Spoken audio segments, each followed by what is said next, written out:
Hello friends, आप सभी का हमारे यूट्यूब चैनल पर स्वागत है। हम एनसीईआरटी की सार संग्रह लेकर आए हैं जो कि वन लाइनर क्वेश्चन है। सभी प्रतियोगी परीक्षाओं के लिए समान रूप से उपयोगी कंटेंट है इसमें। तो अभी हम इसमें राज्य व्यवस्था को लेकर आए हैं। तो राज्य व्यवस्था में हम भारत का संवैधानिक विकास कंप्लीट कर चुके हैं, संविधान के विभिन्न प्रावधान व उनके स्रोत। तो हम इसकी जो डेली टॉपिक वाइज यानी कि चैप्टर वाइज हम क्वेश्चन आंसर कंप्लीट कर रहे हैं। तो चलिए हम सीधे अपने टॉपिक पर चलेंगे। आज के टॉपिक पर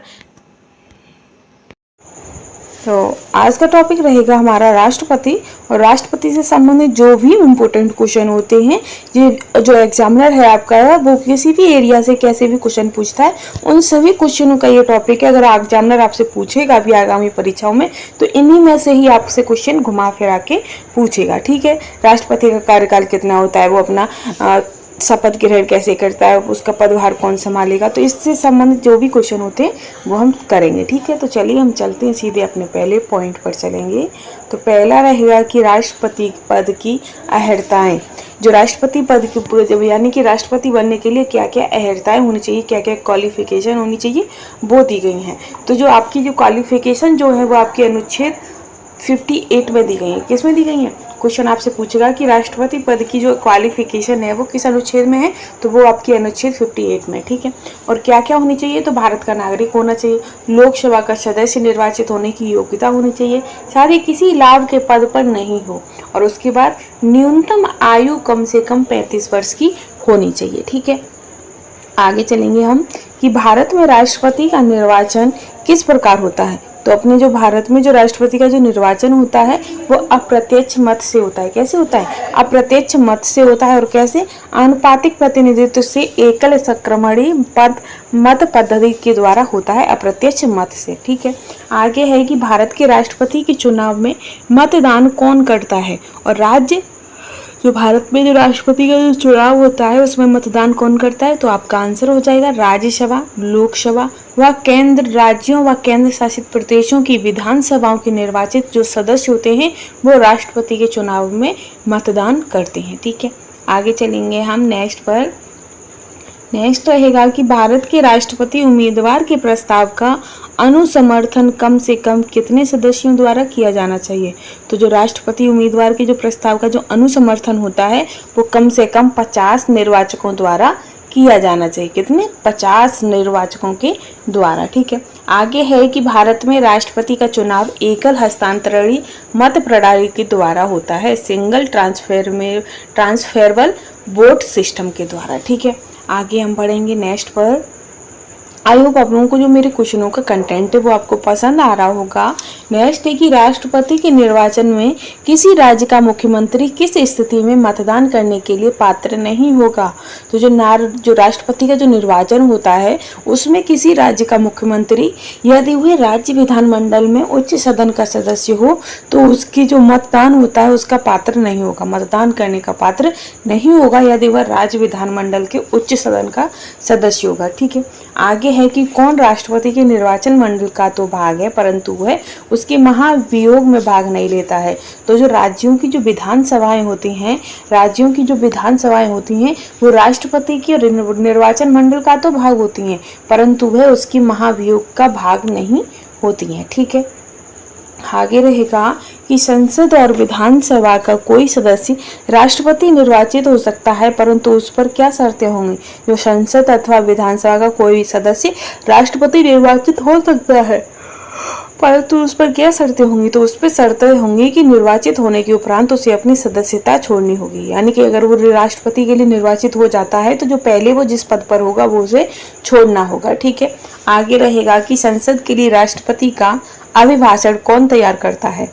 तो जो अभिभाषण होता है वो केंद्रीय मंत्रिमंडल तैयार करता है। ठीक है, आगे हम पढ़ेंगे कि राष्ट्रपति की मृत्यु, पद त्याग अथवा हटाए जाने पर पद की जो रिक्ति होती है वो कितने माह में भीतर भरनी चाहिए। तो वो जो आपकी पद जो रिक्त हो जाता है राष्ट्रपति का पद आपका 6 माह के अंदर अंदर आपका भरना चाहिए। ठीक है, आगे है कि भारत के राष्ट्रपति चुनाव में उत्पन्न विवाद का निपटारा कौन करता है। तो जो भारत के राष्ट्रपति चुनाव में जो उत्पन्न विवाद होता है उसका जो निपटारा होता है वो सर्वोच्च न्यायालय करता है। ठीक है, आगे चलेंगे। आगे है कि भारत के राष्ट्रपति को उसके कार्यकाल की समाप्ति से पूर्व किस प्रकार पद से हटाया जा सकता है? तो महाभियोग के द्वारा ही आपके जो राष्ट्रपति हैं उनके कार्यकाल समय अवधि से पूर्व ही उन्हें महाभियोग के द्वारा हटाया जा सकता है। ठीक है, आगे है कि भारत के राष्ट्रपति को उसके पद से हटाने की अधिकार किसके पास होता है? तो राष्ट्रपति को उसके पद से हटाने का जो अधिकार है वो संसद को प्राप्त होता है। आगे रहेगा इसी में आपका, अब ये राष्ट्रपति से संबंधित जो भी अनुच्छेद होंगे उन्हें भी हम आपको कराएंगे। इसमें आगे है आपका कि संघ की कार्यपालकीय शक्तियां किस अनुच्छेद के अंतर्गत राष्ट्रपति में निहित हैं? तो अनुच्छेद 53 कितना? अनुच्छेद 53 के तहत संघ की जो कार्यपालकीय शक्तियां होती हैं वो राष्ट्रपति के निहित हैं। ठीक है, आगे है अनुच्छेद 61। तो जो अनुच्छेद 61 है उसके अंतर्गत राष्ट्रपति पर महाभियोग संसद के किस सदन द्वारा प्रारंभ किया जा सकता है? तो संसद के किसी भी सदन के द्वारा स्टार्ट किया जा सकता है या प्रारंभ किया जा सकता है। अनुच्छेद 61 के तहत राष्ट्रपति पर महाभियोग संसद के किसी भी सदन के द्वारा प्रारंभ किया जा सकता है। ठीक है, आगे रहेगा आपका कि भारतीय संविधान का कौन सा अनुच्छेद राष्ट्रपति पद के लिए पुनः निर्वाचन की पात्रता निर्धारित करता है? तो पुनः निर्वाचन की जो पात्रता है वो आपकी अनुच्छेद 57 निर्धारित करता है। ठीक है, आगे चलेंगे। आगे है कि राष्ट्रपति को कोई भी विषय पुनर्विचार के लिए मंत्रिपरिषद को वापस भेजने का अधिकार किस संविधान संशोधन के तहत है? तो पुनर्विचार के लिए मंत्रिपरिषद को वापस भेजने का जो अधिकार है वो आपका 44वें संविधान संशोधन के द्वारा है। ठीक है, आगे है कि भारतीय संविधान के किस अनुच्छेद के अंतर्गत राष्ट्रपति संसद के दोनों सदनों द्वारा पारित किसी विधेयक पर अपनी स्वीकृति रोक सकते हैं? तो किसके द्वारा? तो अनुच्छेद 111 के तहत दोनों सदनों द्वारा पारित किसी भी विधेयक पर अपनी स्वीकृति को रोक सकते हैं। ठीक है, आगे है आपका इसी में कि किस अनुच्छेद के अंतर्गत राष्ट्रपति कुछ आकस्मिकताओं में राज्यपाल के कार्यों के निर्वहन हेतु उपबंध कर सकता है? तो अनुच्छेद 160 के तहत। ठीक है, अब ये राष्ट्रपति से संबंधित जो महत्वपूर्ण अनुच्छेद हैं वो भी हम देख लेंगे। पहला है आपका अनुच्छेद 52। अनुच्छेद 52 है जो कि आपके भारत के राष्ट्रपति से संबंधित है। साथ ही अनुच्छेद 53 आपका संघ की कार्यपालिका शक्ति से संबंधित है, जो राष्ट्रपति को संघ की कार्यपालिका की शक्ति। और फिर अनुच्छेद 54 जो है वो राष्ट्रपति का निर्वाचन मंडल से संबंधित है। अनुच्छेद 55 आपका राष्ट्रपति की निर्वाचन की नीति से संबंधित है। ठीक है, आगे अनुच्छेद 56 जो कि आपकी राष्ट्रपति की पदावधि से संबंधित है। फिर है अनुच्छेद 57 जो कि पुनर्निर्वाचन के लिए पात्रता से संबंधित है। अनुच्छेद 58 ये जो कि आपकी राष्ट्रपति निर्वाचन होने के लिए अर्हता से संबंधित है। ठीक है, आगे है अनुच्छेद 59 जो कि राष्ट्रपति पद के लिए शर्तों से संबंधित है। अनुच्छेद 7 राष्ट्रपति द्वारा शपथ या प्रतिज्ञान से संबंधित है। अनुच्छेद 61 तो जो अनुच्छेद 61 है वो आपका राष्ट्रपति पर महाभियोग चलाने की प्रक्रिया से संबंधित है। अनुच्छेद 62 ये राष्ट्रपति का पद रिक्त होने की स्थिति में उसे भरने के लिए निर्वाचन करने का समय और आकस्मिक रिक्तिका को भरने के लिए निर्वाचन व्यक्ति की पदावधि से संबंधित है। 62। ठीक है, आगे है कि 72 तो अनुच्छेद 72 आपका क्षमा आदि की और कुछ मामलों में दंडादेश के निलंबन परिहार या लघुकरण की राष्ट्रपति की शक्ति से संबंधित है। ठीक है, अनुच्छेद है आपका 73 जो कि संघ की कार्यपालिका की शक्ति का विस्तार से संबंधित है। ठीक, फिर है कि राष्ट्रपति को मृत्यु दंड के मामले में क्षमा दान करने की शक्ति प्राप्त होती है, किंतु राज्यपाल के पास यह शक्ति नहीं प्राप्त होती है। ये तो आपको सभी को ही पता होगा कि राष्ट्रपति को क्या कहते हैं, मृत्यु दंड के मामले में क्षमा दान करने की शक्ति प्रदान होती है। आगे रहेगा आपका इसी में कि सर्वोच्च न्यायालय के न्यायाधीश को उसके पद से हटाने का जो अधिकार है वो किसके पास होता है? तो वो आपके राष्ट्रपति के पास होता है। आई होप आप लोगों को क्वेश्चंस पसंद आ रहे होंगे। साथ ही अगर आपको कंटेंट पसंद आ रहा है तो चैनल के साथ बने रहिएगा, और यदि आप हमारे यूट्यूब चैनल पर पहली बार आए हैं तो प्लीज़ चैनल को लाइक शेयर करना बिल्कुल भी ना भूलें और हमें सपोर्ट जरूर करिएगा। आगे है कि भारतीय संविधान का अनुच्छेद 143 राष्ट्रपति को उच्चतम न्यायालय से परामर्श करने की शक्ति प्रदान करता है। उच्च न्यायालय से परामर्श करने की जो शक्ति है वो आपको अनुच्छेद 143 से प्राप्त होती है। ठीक है, आगे है कि राष्ट्रपति लोकसभा को कब भंग कर सकता है? जब केंद्रीय मंडल की अनुशंसा पर। कैसे कर सकता है? केंद्रीय मंडल की अनुशंसा पर राष्ट्रपति लोकसभा को भंग कर सकता है। ठीक है, आगे है कि लोकसभा राज्यसभा का संयुक्त अधिवेशन किसके द्वारा आहूत किया जाता है या बुलाया जाता है, तो वो आपका राष्ट्रपति के द्वारा बुलाया जाता है लोकसभा और राज्यसभा का संयुक्त अधिवेशन। ठीक, नेक्स्ट है कि भारत के राष्ट्रपति किस एकमात्र मामले में जेवी वीटो की शक्ति का प्रयोग करते हैं, तो जो भारत डाकघर या संशोधन विधेयक 1986 के तहत जो राष्ट्रपति हैं वो एकमात्र आपके जेवी वीटो की शक्ति का प्रयोग कर सकते हैं। ठीक है, आगे है कि भारत का राष्ट्रपति संसद के दोनों सदनों की चर्चा में भाग नहीं ले सकता है। ठीक है, आगे है नेक्स्ट आपका कि किसी भौगोलिक क्षेत्र को अनुसूचित क्षेत्र घोषित करने का जो संवैधानिक अधिकार है वो किसे प्राप्त होता है, तो वो आपका राष्ट्रपति को प्राप्त होता है। ठीक है, अब ये राष्ट्रपति के द्वारा नियुक्त अधिकारियों से संबंधित है, ये जैसे कि प्रधानमंत्री एवं केंद्रीय मंत्री। जो आपकी प्रधानमंत्री और केंद्रीय मंत्री की जो नियुक्ति होती है वो आपके राष्ट्रपति के द्वारा होती है। राज्यों के राज्यपाल की नियुक्ति आपके राष्ट्रपति के द्वारा होती है। वित्त आयोग व राजभाषा आयोग के अध्यक्ष एवं सदस्य जो होते हैं उनकी नियुक्ति आपके राष्ट्रपति के द्वारा होती है। फिर है उच्चतम न्यायालय और उच्च न्यायालयों के जो न्यायाधीश होते हैं उनकी नियुक्ति भी आपकी राष्ट्रपति के द्वारा होती है। फिर है कि भारत के महान न्यायवादी एवं नियंत्रक एवं महालेखा परीक्षक की जो नियुक्ति होती है वो भी आपके राष्ट्रपति के द्वारा ही होती है। ठीक है, आगे है आपका इसी में कि लोक सेवा आयोग के अध्यक्ष एवं सदस्य की नियुक्ति जो होती है वो भी राष्ट्रपति के द्वारा होती है। मुख्य निर्वाचन आयुक्त एवं अन्य निर्वाचन आयुक्त की जो नियुक्ति होती है वो भी राष्ट्रपति के द्वारा होती है।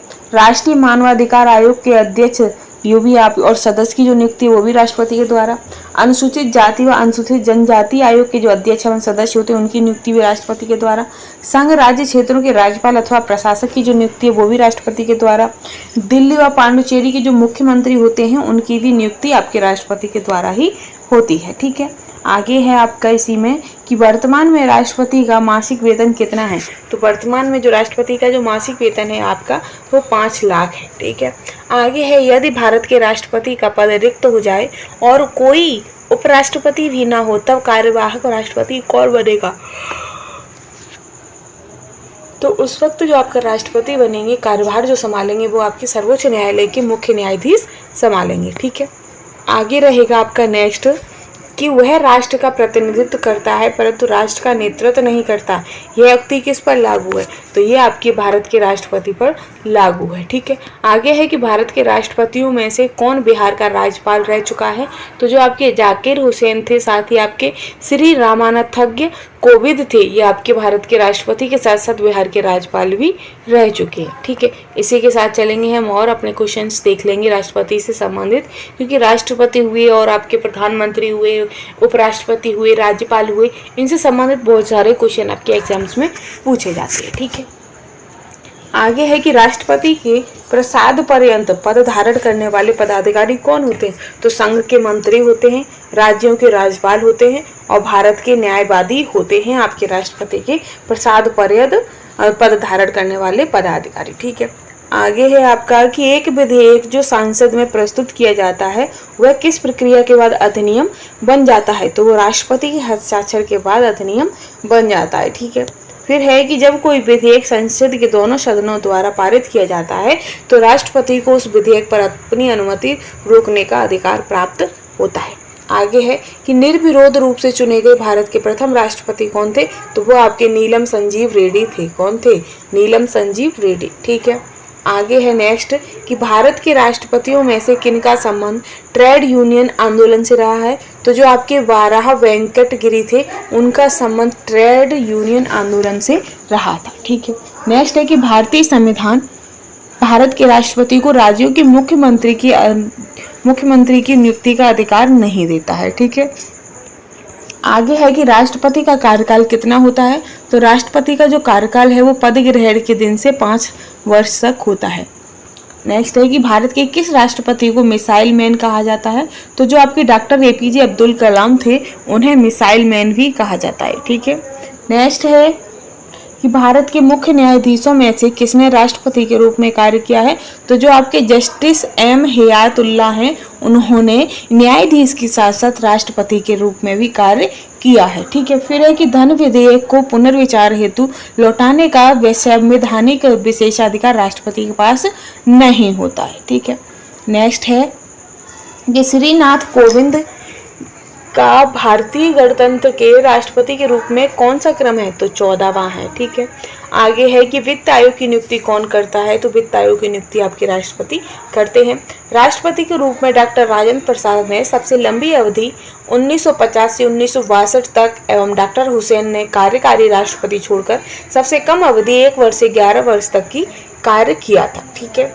आगे है आपका कि राष्ट्रपति के द्वारा क्षमादान की स्थिति। ठीक है। जब दंड सेना न्यायालय द्वारा दिया गया हो या फिर जब दंड संघीय विषय से संबंधित विधि के विरुद्ध अपराध के लिए दिया गया हो या फिर दंडादेश मृत्यु दंड हो, तब सिर्फ और सिर्फ राष्ट्रपति के द्वारा क्षमादान की स्थिति हो सकती है। राष्ट्रपति क्षमादान दे सकते हैं। ठीक है।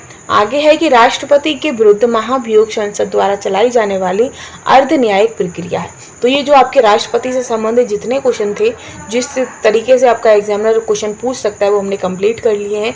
फिर भी अगर आपको कोई डाउट है तो हमें आप कमेंट करके पूछ सकते हैं। साथ ही अगर आपको हमारा कंटेंट पसंद आए तो प्लीज़ चैनल को सपोर्ट करिएगा, क्योंकि हमारे चैनल को आपकी सपोर्ट की बहुत ही ज़्यादा आवश्यकता है। साथ ही कल का हमारा वीडियो का जो टॉपिक रहेगा वो उपराष्ट्रपति रहेगा। उपराष्ट्रपति से संबंधित जो भी इम्पोर्टेंट है वो हम सभी कर लेंगे। ठीक है। तो आज के लिए बस इतना ही, और ऐसी वीडियो देखने के लिए चैनल के साथ बने रहिएगा। Thanks for watching.